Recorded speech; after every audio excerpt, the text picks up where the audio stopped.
We start this narrative Let's Play as the Soviet Union, a nation of many nations under the red banner of worker liberation.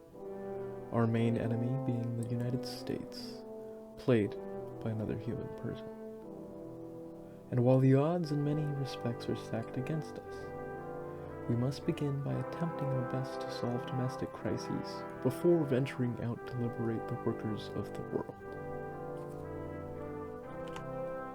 First, by integrating the economies of the peoples of the Xinjiang clique and the Mongolian People's Republic, we can effectively construct a real economy for these disparate peoples who were so neglected by their former empires, ramping up raw resource gathering operations in Siberia and Ukraine, and sowing the seeds, both literally and figuratively, for a bright future of the world, dominated by those who pour themselves into the collective benefit. While doing this, it may be possible to subjugate the decentralized and bourgeois governments surrounding us. While Poland may have beaten us a little over 10 years ago along the Vistula, these warlord states will be easy prey. Due to Afghanistan's large Tajik and Uzbek populations, we will pursue aggressive measures to unify all sheep under the shepherd of the Soviet Union.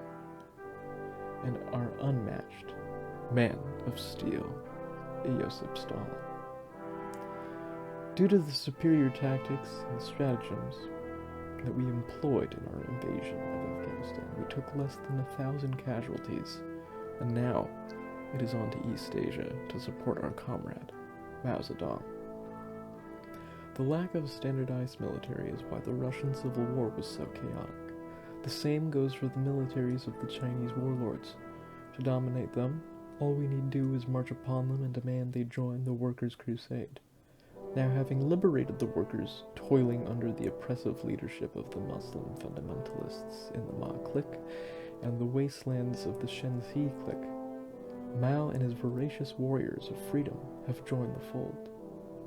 While agreeing temporarily to work under the Soviet directives in order to expand infrastructure in the region, Mao and his righteous soldiers have been granted real sovereignty from the flailing Republic of China. And our promises are never broken. Though with the expansion of workers' rights and the attempts by the British to hinder our capabilities have been relatively successful. And they have gone so far as to support the Japanese publicly against us. Though with our former victories against the Japanese imperialists, like at Khalkhin Temple, it is assured from every Soviet citizen that the Japanese will falter against us 1,000 times over. The Japanese Mongol puppet, Menguko, wanted to test their mettle as well. After inciting an international incident in Mongolia causing multiple villages to abandon communism at gunpoint, we cannot allow these acts to be taken against our citizens. Nothing is taken lightly in the Soviet Union. Sending in unarmed militia units to assure the local people that we are here for their sake. And while that individual example of unarmed revolution may have occurred, the principles of Marx will guide us towards the snake, known as Japan. And this is where the Soviet Union's plans for peacekeeping in the region were made known to the Americans, who instead of embargoing our people have decided to engage in their wretched imperialism.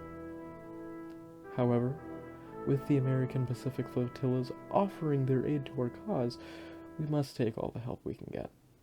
Getting early surprise landings in northern Honshu and Hokkaido, we quickly swept the Japanese off their own islands.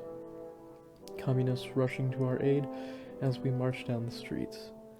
The liberation of Manchuria proved to be more difficult with the presence of the Imperial Japanese Army and the Manchu collaborators, though the heaviest resistance was in the city of Chongjin in Korea, as the Japanese had a force ready to invade Vladivostok at a moment's notice. Well, we lost just under 60,000 lives in this overall operation against the Japanese. The Japanese have lost well over 500,000. However, with their bright future under communism, they will surely remember these losses as necessary for a greater future. The Americans took the Pacific Mandates and are about to move against the final strongholds of Japan in the Bonin Islands and Shanghai. With the Japanese Navy in shambles, and the Americans allying themselves far more directly with the Republic of China, our future endeavors in East Asia may be limited. Now, we come to the Anchorage peace talks, where the United States is demanding a part of the Korean peninsula, which our Soviet citizens fought and died for. We have given them the following offering.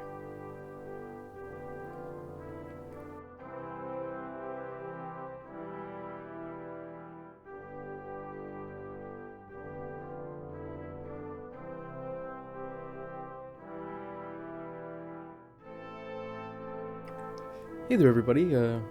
Macno here. Thanks for watching. If you decided to, appreciate it. I've put the Discord where we run multiplayer games like this, where we're trying to get more country slots filled and have a real multiplayer game going. So if you want to join that Discord and maybe participate in one of these with us, that would be super rad. We can talk all about it. You know, we're all busy adults and everything, I get that, but it could be fun.